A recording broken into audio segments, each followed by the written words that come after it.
സ്നേഹാദരണീയരായ ജാഥാനായകൻ സയ്യിദുൽ ഉലമാ സയ്യിദ് ജിഫ്രി മുത്തുക്കോയ തങ്ങൾ, അഭിനന്ദനായ സയ്യിദ് സാദിഖ് അലി ശിഹാബ് തങ്ങൾ, ഈ അനുഗ്രഹീതമായ വേദിയിലിരിക്കുന്ന സമസ്ത കേരള ജംഇയ്യത്തുൽ ഉലമായുടെയും അതിന്റെ പോഷകഘടകങ്ങളുടെയും അഭിനന്ദനായ നേതാക്കൾ, പണ്ഡിതന്മാർ, പ്രിയപ്പെട്ട ഈ സദസ്സിലെ ബഹുമാന്യരായ സമസ്തയെ സ്നേഹിക്കുന്ന മുഅല്ലിങ്ങൾ, മുതഅല്ലിമീങ്ങൾ, പൊതുജനങ്ങൾ, ഇതിന്റെ ജാഥാ അംഗങ്ങൾ, അല്ലാഹു സുബ്ഹാനഹു വ തആല നമ്മുടെ ഈ സമ്മേളനം ഒരു വൻ വിജയമാക്കി തരട്ടെ നാമുഖമായി പ്രാർത്ഥിക്കുകയാണ്. സമയത്തിന്റെ പരിധിയും പരിമിതിയും ഓർത്തുകൊണ്ട് തന്നെ ഒന്ന് രണ്ട് കാര്യങ്ങൾ മാത്രമാണ് സൂചിപ്പിക്കാൻ ആഗ്രഹിക്കുന്നത്. സമസ്ത കേരള ജംഇയ്യത്തുൽ ഉലമാ എന്ന മഹാപ്രസ്ഥാനം നമ്മുടെ ഈ രാജ്യത്തിന് ചെയ്ത, ഈ പ്രദേശത്തിന് ചെയ്ത ഏറ്റവും വലിയ നേട്ടം ജനങ്ങളെ മതപരമായി പ്രബുദ്ധവൽക്കരിച്ചു എന്നതാണ്. അതിന്റെ 11,008 മദ്രസകൾ, ആ മദ്രസകളിൽ നിന്ന് പഠിച്ചുകൊണ്ടിരിക്കുന്ന 11,75,644 വിദ്യാർത്ഥികൾ, അതുപോലെ തന്നെ സമസ്തയുടെ വിപുലമായ സംവിധാനങ്ങളെ കുറിച്ച് ഇവിടെ സൂചിപ്പിച്ചു.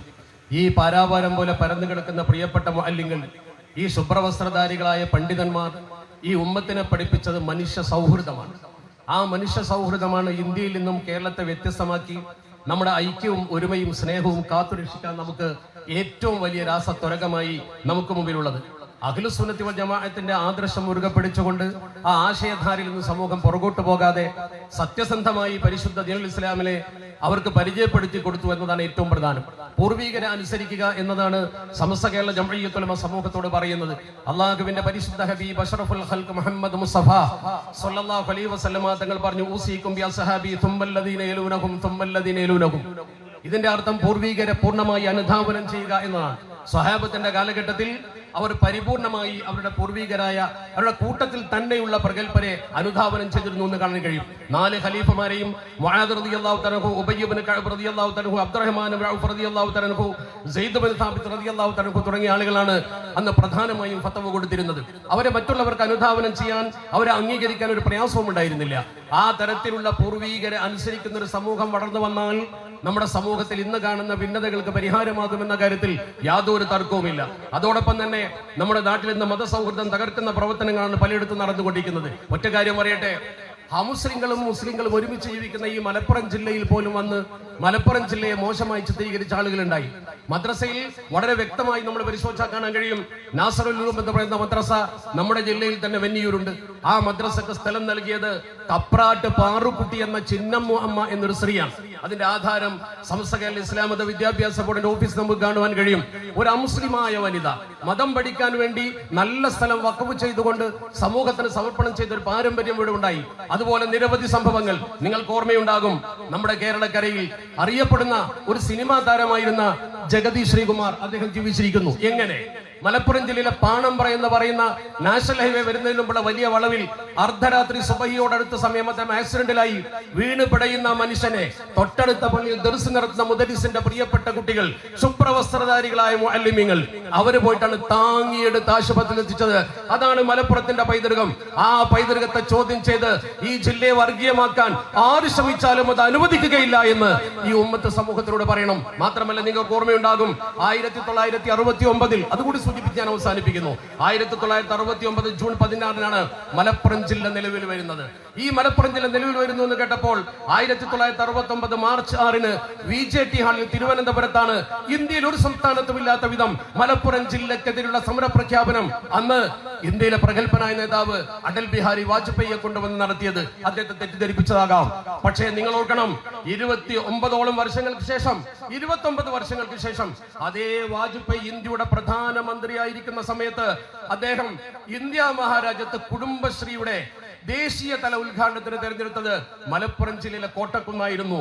അന്ന് എനിക്ക് ഇപ്പോഴും ഓർമ്മയുണ്ട്, 1998 മെയ് 17 അഥവാ ഈ വാജ്പേയി തിരുവനന്തപുരത്ത് വെച്ചുകൊണ്ട് മലപ്പുറം ജില്ലക്കെതിരെയുള്ള സമരപ്രഖ്യാപനം ഉദ്ഘാടനം ചെയ്തതിന്റെ 29 ആണ്ടുകൾക്ക് ശേഷം മലപ്പുറത്ത് കോട്ടക്കുന്നിൽ ഇതുപോലെ വലിയ ജനസമൂഹം ഒരുമിച്ചുകൊണ്ട് സദസ്സിൽ വെച്ചുകൊണ്ട് അദ്ദേഹത്തെ ഇരുത്തിക്കൊണ്ട് വിശ്വപ്രസിദ്ധനായിരുന്ന പ്രഗത്ഭനായിരുന്ന ജനപ്രതിനിധി ഇ അഹമ്മദ് സാഹിബ് അദ്ദേഹത്തിന്റെ മുഖത്ത് നോക്കി വളരെ മാന്യമായ ഭാഷയിൽ ഒരു കാര്യം പറഞ്ഞത് എനിക്ക് ഇപ്പോഴും ഓർമ്മയാണ്.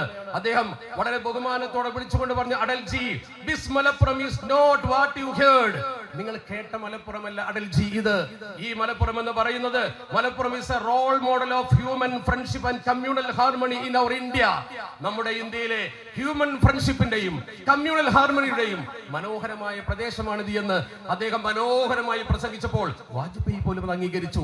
അന്ന് സംഭവിച്ച തെറ്റ് തിരുത്തുന്നത് പോലെ മനോഹരമായ ഒരു പ്രസംഗമാണ് ഈ മലപ്പുറത്തിന്റെ മണ്ണിൽ വാര്യംകുന്ന് തന്ത്യവിശ്രമുള്ള കോട്ടക്കുന്നിന്റെ മണ്ണിൽ വെച്ചുകൊണ്ട് അദ്ദേഹം ചെയ്തത്. ആ പാരമ്പര്യമാണുള്ളത്. അതുകൊണ്ട് വാർത്താ മാധ്യമങ്ങളോടും അതുപോലെ തന്നെ ബഹുജനങ്ങളോടും ഒക്കെ നമുക്ക് അഭ്യർത്ഥിക്കാനുള്ളത്, ഈ ജില്ലയെ തെറ്റിദ്ധരിപ്പിക്കരുത്, ഈ ജില്ലയെ മോശമായി ചിത്രീകരിക്കരുത്. ഈ ശുഭ്രവസ്ത്രധാരികളായ പണ്ഡിതന്മാർ ഉള്ള കാലത്തോളം, ഹിബ്ബുൽ വത്തൻ നമ്മുടെ മദ്രസയിൽ പഠിപ്പിക്കുന്ന കാലത്തോളം യാതൊരു തരത്തിലും വർഗീയതയിലേക്കോ അതുപോലെ തന്നെ വിഘടന പ്രവർത്തനത്തിലേക്കോ രാജ്യദ്രോഹ പ്രവർത്തനത്തിലേക്കോ നമ്മുടെ ഈ മക്കൾ പോവുകയില്ല. അതിന്റെ കാവൽ ഭടന്മാരാണ് എന്റെ മുമ്പിൽ നിൽക്കുന്നതെന്ന് അറിയാം. അതുകൊണ്ട് വളരെ വിനയപൂർവ്വം മാധ്യമ പ്രവർത്തകരോട് പറയാനുള്ളത്, ഈ വേദിയിലേക്ക് നോക്കും, മനോഹരമായ വേദി.